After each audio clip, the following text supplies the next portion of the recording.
Où en est le processus de désarmement dans l'est de la République démocratique du Congo?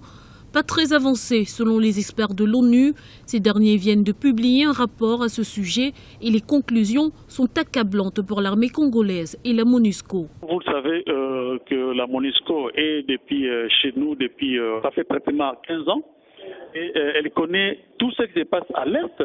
Elle connaît aussi la complicité que nous avons d'ailleurs dénoncée depuis plusieurs années qui existe entre le FDLR et le gouvernement de Kinshasa.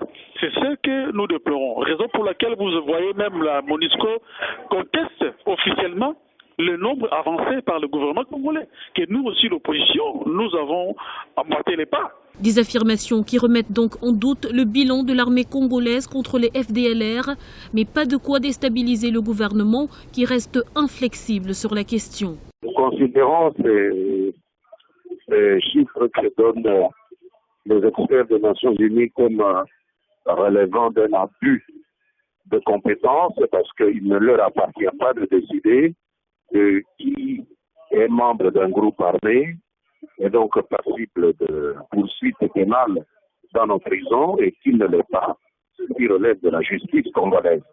Ce n'est pas leur rôle de venir dans une prison et de décréter que sur les 300 et quelques personnes qui sont arrêtées, elles ne sont pas là comme coupables parce qu'ils ne sont pas des FDLR. En bonne voie ou pas, une chose est sûre, malgré l'arrivée à expiration le 2 janvier 2015 de l'ultimatum fixé par la communauté internationale, les FDLR ont cessé de collaborer et restent actifs notamment dans la région du Nord Kivu. Ils sont d'ailleurs soupçonnés d'y avoir mené ces 2 derniers mois 2 attaques contre les forces armées congolaises qui ont fait 14 victimes.